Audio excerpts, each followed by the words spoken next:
আসসালামু আলাইকুম। আমন্ত্রণ বাংলাদেশ সংবাদে আপনাদের সাথে আছি নিশি হাসান। শুরুতেই বিআরবি কেবলস সংবাদ। আগামী 7 দিনে দূর করা হবে সড়ক মহাসড়কের বিশৃঙ্খলা। শিক্ষার্থীদের কাছ থেকে অতিরিক্ত ফি নিলে কঠোর ব্যবস্থা ঘোষণা মন্ত্রীদের। শ্রম মেধার সর্বোচ্চ ব্যবহার করে অভিজ্ঞতার ঘাটতি মেটাতে চান নতুন মন্ত্রীরা। অপপ্রচার মোকাবিলাকে দেখছেন বড় চ্যালেঞ্জ হিসেবে। উত্তরাঞ্চল ও মধ্যাঞ্চলে চলছে তীব্র শৈত্যপ্রবাহ। দেশের সর্বনিম্ন তাপমাত্রা পঞ্চগড়ে বিপর্যস্ত জনজীবন। শীতজনিত রোগের সংখ্যা এই অঞ্চলে বাড়ছে প্রতিদিন। দেখছিলেন বিআরবি কেবলস সংবাদ শিরোনাম। এবারে বিস্তারিত। আগামী 7 দিনের মধ্যে সড়ক মহাসড়কে অবৈধ পার্কিং ও দখলবাজ উচ্ছেদ করার ঘোষণা দিয়েছেন সড়ক পরিবহন ও সেতুমন্ত্রী ওবায়দুল কাদের। এদিকে শিক্ষামন্ত্রী ডক্টর দীপু মনি বলেছেন, শিক্ষার্থীদের কাছ থেকে অতিরিক্ত ফি নিলে কঠোর ব্যবস্থা নেওয়া হবে সংশ্লিষ্ট শিক্ষা প্রতিষ্ঠানের বিরুদ্ধে। ঢাকা টাঙ্গাইল মহাসড়কের 4 লেন প্রশস্তকরণের কাজ ও ফ্লাইওভার নির্মাণের কাজের অগ্রগতি দেখতে সকালে গাজীপুরের চন্দ্রায় যান সড়ক পরিবহন ও সেতুমন্ত্রী ওবায়দুল কাদের। জানান, সড়কে সুশৃঙ্খলা ফিরিয়ে আনতে তার পদক্ষেপের কথা। আমরা সিদ্ধান্ত নিয়েছি যে আমরা সড়কগুলোকে অবৈধ দখল মুক্ত করব এবং 7 দিনের নোটিশ দিয়ে সারা বাংলাদেশে কাজটি শুরু হবে। এখনই এই কাজটা আমাদের করতে হবে। পরবর্তীতে নানান পলিটিক্যাল প্রেশার আসে, চাপের মুখে কাজ করা যায় না। এ সময় একাদশ জাতীয় সংসদ নির্বাচন নিয়ে ঐক্যফ্রন্টের সংলাপের দাবিকে হাস্যকর মন্তব্য করেন সড়ক ও সেতুমন্ত্রী। বলেন, যেখানে বিশ্বের বিভিন্ন গণতান্ত্রিক দেশ বাংলাদেশের নির্বাচনকে স্বীকৃতি দিয়েছে, সেখানে জাতীয় ঐক্যফ্রন্টের নির্বাচন মানা না মানায় কিছু যায় আসে না। এদিকে শিক্ষার্থীদের কাছ থেকে অতিরিক্ত ফি নেয়ার বিরুদ্ধে কঠোর হুঁশিয়ারি দিয়েছেন শিক্ষামন্ত্রী ডাক্তার দীপু মনি। চাঁদপুর সদর উপজেলার বিভিন্ন ইউনিয়নে নির্বাচন পরবর্তী শুভেচ্ছা বিনিময়ের সময় তিনি এ হুঁশিয়ারি দেন।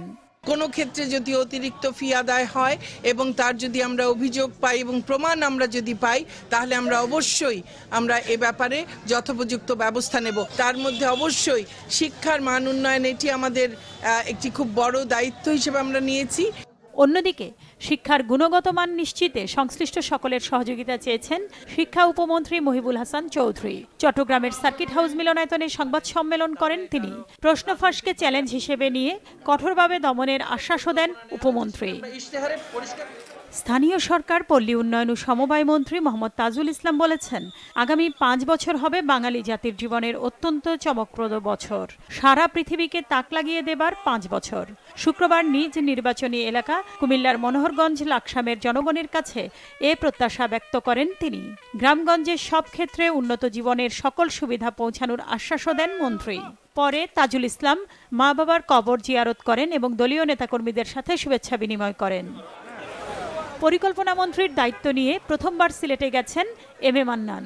শুক্রবার সকালে ওসমানী আন্তর্জাতিক বিমানবন্দরে পৌঁছলে তাকে ফুলেল শুভেচ্ছায় বরণ করেন দলীয় নেতাকর্মীরা। এ সময় পরিকল্পনা মন্ত্রী জানান, প্রধানমন্ত্রীর দেয়া দায়িত্ব সঠিকভাবে পালন করতে চান তিনি। গোপালগঞ্জের গণমাধ্যম কর্মীদের সাথে মতবিনিময় করেছেন ধর্ম প্রতিমন্ত্রী শেখ মোহাম্মদ আবদুল্লাহ। শুক্রবার সকালে নিজ বাসভবনে স্থানীয় সাংবাদিকদের নিয়ে বসেন তিনি। নাসরিন গীতি, বাংলা ভিশন নিউজ ডেস্ক। অভিজ্ঞতা না থাকলেও সর্বোচ্চ মেধা ও শ্রম দিয়ে সততার সাথে কাজ করতে চান এবারই প্রথম ক্যাবিনেটে ঠাঁই পাওয়া মন্ত্রীরা। জানিয়েছেন, সমস্যা চিহ্নিত হলে তার সমাধানে কোনো আপোষ করবেন না তারা। অপপ্রচার মোকাবিলাকেই বড় চ্যালেঞ্জ হিসেবে দেখছেন তারা। আওয়ামী লীগের সাংগঠনিক সম্পাদক খালিদ মাহমুদ চৌধুরী। সংসদীয় আসন দিনাজপুর 2 হলেও উত্তরাঞ্চলে আওয়ামী লীগকে সুসংগঠিত করতে নিরলস পরিশ্রম করেছেন তিনি। নদীমাতৃক বাংলাদেশের নৌপরিবহন মন্ত্রণালয়ের মতো গুরুত্বপূর্ণ মন্ত্রণালয়ের দায়িত্ব নিয়ে জানালেন, উন্নয়নের ধারা ধরে রাখাই তার মূল লক্ষ্য। এই মন্ত্রণালয়ের বিরুদ্ধে যারা অপপ্রচার করে, যারা আমাদের সফলতা না দেখে শুধু সমালোচনা করে, সেগুলোকে মোকাবেলা করাই হচ্ছে আমার মূল চ্যালেঞ্জ মনে করছি। ছাত্রলীগের সাবেক সভাপতি থেকে সবশেষ সম্মেলনে আওয়ামী লীগের সাংগঠনিক সম্পাদকের দায়িত্ব পান AKM এনামুল হক শামীম। এবারই প্রথম সংসদ সদস্য হন নদী ভাঙন প্রবণ শরীয়তপুরের সখীপুর নড়িয়া থেকে। মন্ত্রিত্ব পেলেন প্রথমবারের মতো। জানালেন নদী গর্ভে বিলীন সর্বশান্ত মানুষের কান্না দেখেছেন তিনি, তাই সমস্যা সমাধানে সম্ভব সবকিছুই করার প্রতিশ্রুতি তার। যে এলাকাগুলো নদীগুলো ভাঙার সম্ভাবনা প্রকট এবং অনেক প্রকল্পগুলোতেই বরাদ্দ হয়েছে, সেগুলোর কাজ দ্রুততার সাথে শুরু করা এবং বর্ষা মৌসুমের আগে আমাদের কর্মপদ্ধতি এভাবে ঠিক করা যাতে আগামী বর্ষায় সেই এলাকাগুলো নদী ভাঙনের হাত থেকে রক্ষা পায়। আমরা আগে দেখব কোন কোন জায়গাগুলোতে সমস্যা আছে, আমরা আগে রোগ নির্ণয় করব, তারপরে ট্রিটমেন্টে যাব। বয়সে মন্ত্রিসভার সবচেয়ে নবীন সদস্য মহিবুল হাসান চৌধুরী। দলের এই সাংগঠনিক সম্পাদক দায়িত্ব পেয়েছেন শিক্ষা মন্ত্রণালয়ের। বললেন, দলীয় ইশতেহার বাস্তবায়নই হবে মূল লক্ষ্য। প্রস্তুত প্রশ্ন ফাঁসের মতো চ্যালেঞ্জ মোকাবেলায়। আমাদের পূর্বসূরি যারা ছিলেন তারা যে কাজগুলো শুরু করেছিলেন এবং চলমান কাজগুলোর ধারাবাহিকতা বজায় রাখাটাই হবে আমাদের অন্যতম কর্তব্য। এই শিক্ষা খাতে তো অনেক অর্জন আছে, সেগুলো আমরা মনে করি সেগুলো সামনে নিয়ে আসার প্রয়োজন আছে। প্রশ্নপত্র ফাঁসের বিষয়টা বাংলাদেশের সবসময় একটা চ্যালেঞ্জ ছিল, এখনও আছে, আগামীতেও থাকবে। সেই চ্যালেঞ্জটাই মোকাবেলা করেই কিন্তু আমাদেরকে কাজ করতে হবে। তবে দলের সাংগঠনিক দায়িত্বের পর মন্ত্রী হিসেবে তারা কতটা সফল হন তা সময়ই বলে দেবে। তাইমুর রশিদ, বাংলা ভিশন, ঢাকা। নতুন মন্ত্রিসভায় বৃহত্তর চট্টগ্রাম থেকে জায়গা পেয়েছেন 4 জন। যদিও সংখ্যা নয়, যোগ্যতাকেই বেশি গুরুত্ব দেওয়ার কথা বলছেন নাগরিক সমাজ। শুধুমাত্র লোক দেখানো উন্নয়ন আর গাল ভরা বুলি না আউড়ে জনহিতকর প্রকল্প বাস্তবায়নের দিকে মনোযোগ দেওয়ার পরামর্শ তাদের। চট্টগ্রাম থেকে দেখুন শাহিদা পিয়ার রিপোর্ট।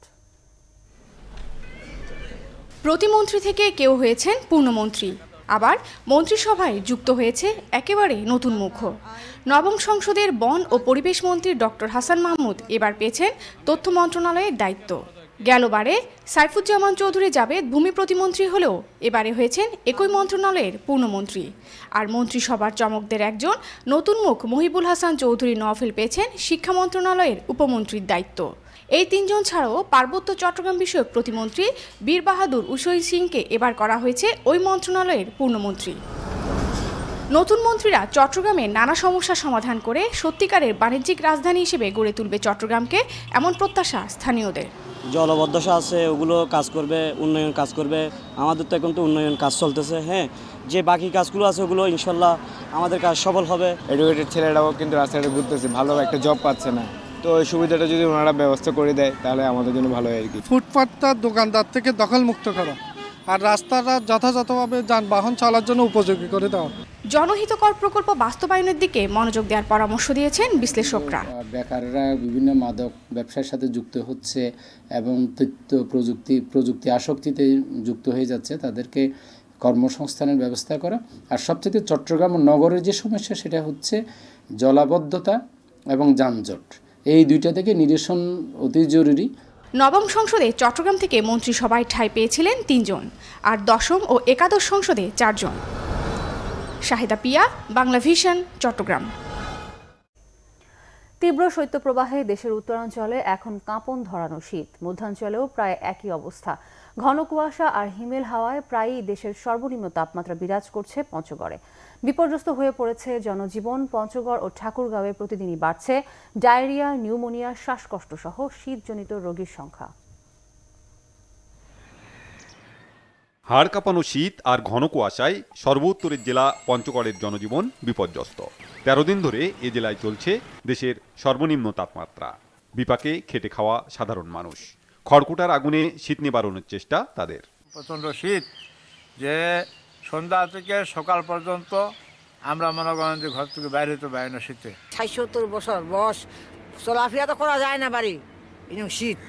শৈত্যপ্রবাহে বেশি কাহিল শিশু ও বৃদ্ধরা। প্রতিদিনই বাড়ছে ডায়রিয়া, নিউমোনিয়া, শ্বাসকষ্ট সহ শীতজনিত রোগীর সংখ্যা।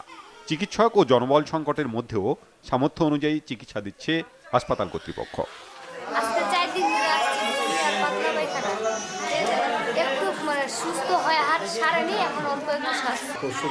ডায়রিয়া আমি গতকাল সকালে ভর্তি করছি। বয়স্ক রোগীদের শ্বাসকষ্ট এবং বাচ্চাদের ডায়রিয়া ও শ্বাসকষ্টের রোগীর সংখ্যা বেশি। প্রতিদিন হাসপাতালে স্বাভাবিকের চেয়েও অনেক বেশি রোগী ভর্তি থাকতেছে।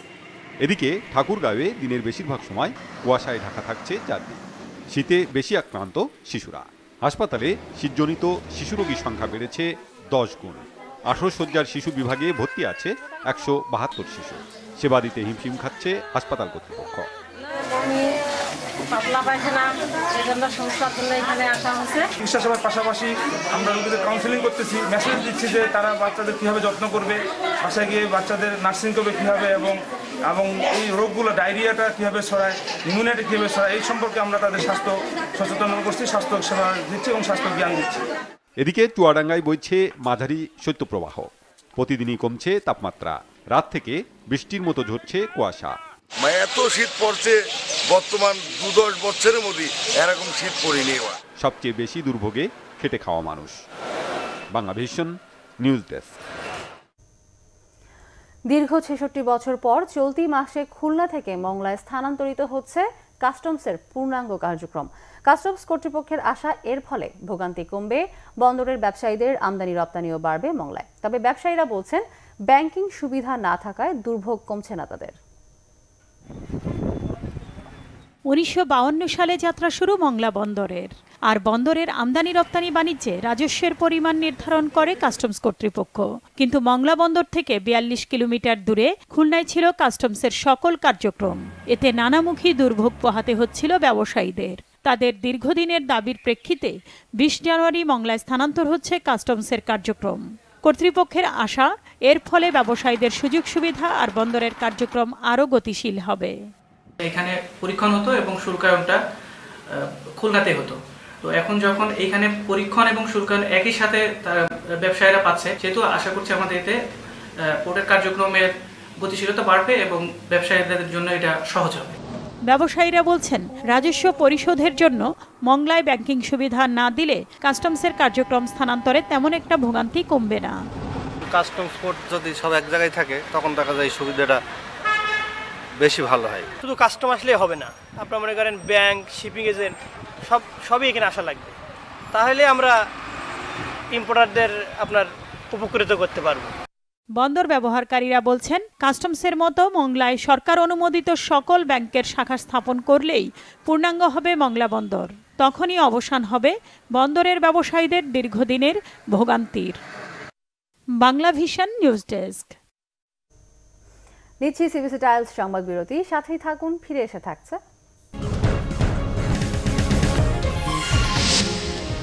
নির্বাচন পরবর্তী সহিংসতায় আবারও অশান্ত কুষ্টিয়ার আবদালপুর ইউনিয়ন। বাড়িঘর ছাড়া অনেকেই ভয়ে স্কুলে যাচ্ছে না শিক্ষার্থীরা।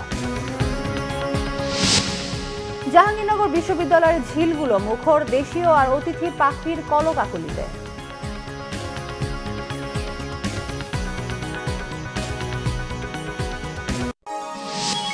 আপনারা দেখছেন বাংলাভিশন সংবাদ।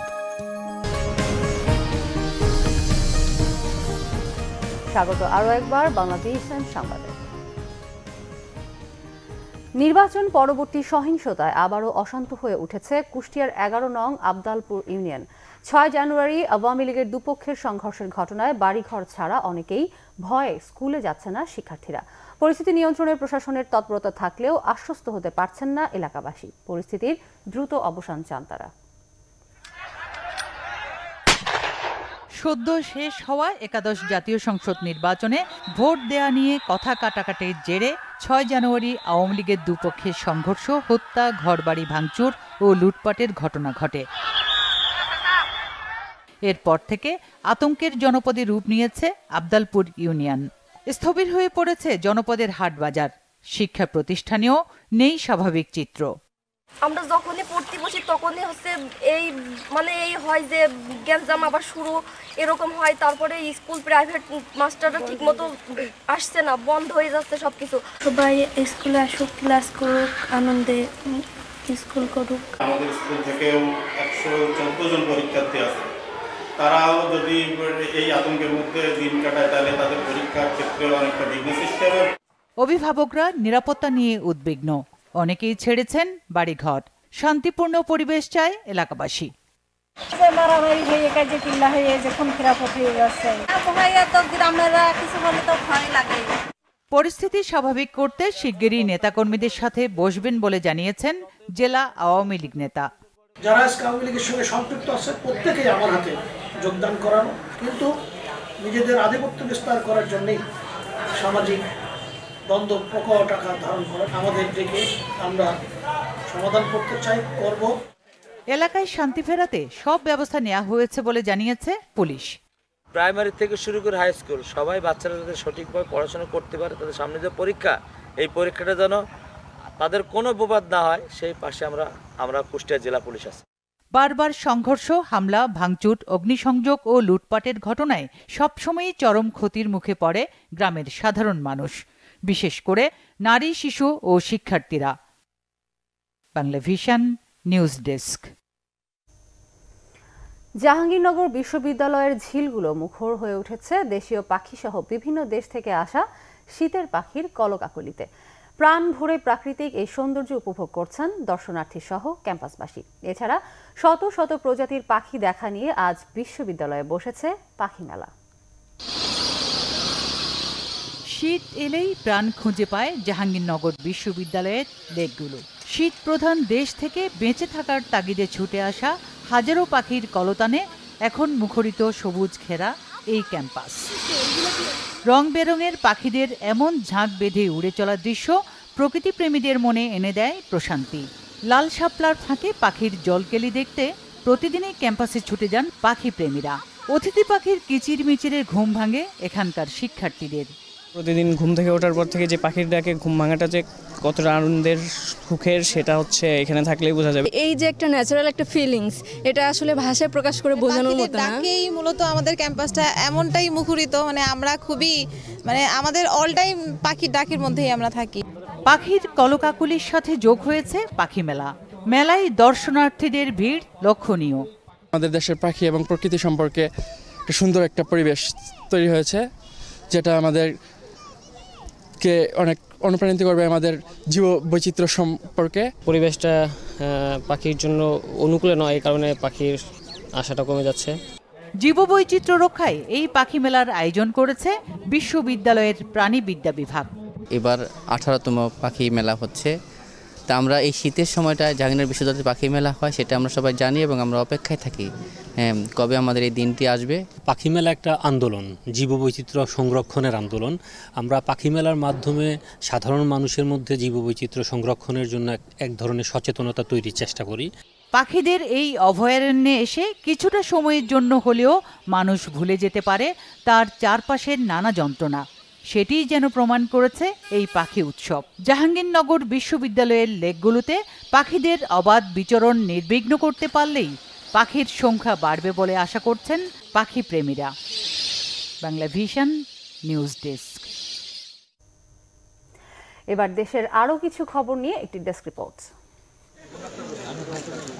২২৯ বছর পর নতুন ঠিকানায় যাত্রা শুরু করল সিলেট কেন্দ্রীয় কারাগার। প্রধানমন্ত্রী শেখ হাসিনার আনুষ্ঠানিক উদ্বোধনের ৩ মাস পর আজ থেকে বন্দি স্থানান্তরের মধ্য দিয়ে শুরু হয় নতুন কারাগারের কার্যক্রম। কঠোর নিরাপত্তার মধ্য দিয়ে বন্দি স্থানান্তর চলবে শনিবার পর্যন্ত।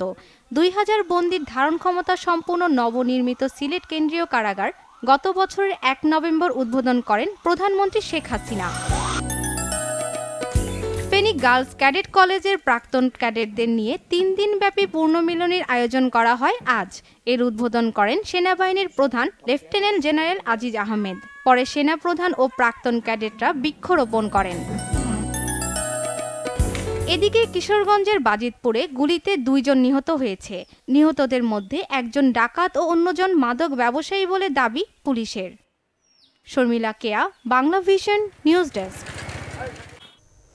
সংবাদ শেষ করব বিআরবি কেবল শিরোনামগুলো আরেকবার জানিয়ে। আগামী 7 দিনে দূর করা হবে সড়ক মহাসড়কের বিশৃঙ্খলা। শিক্ষার্থীদের কাছ থেকে অতিরিক্ত ফি নিলে কঠোর ব্যবস্থা ঘোষণা মন্ত্রীদের। শ্রম মেধার সর্বোচ্চ ব্যবহার করে অভিজ্ঞতার ঘাটতি মেটাতে চান নতুন মন্ত্রীরা। অপপ্রচার মোকাবেলাকে দেখছেন বড় চ্যালেঞ্জ হিসেবে।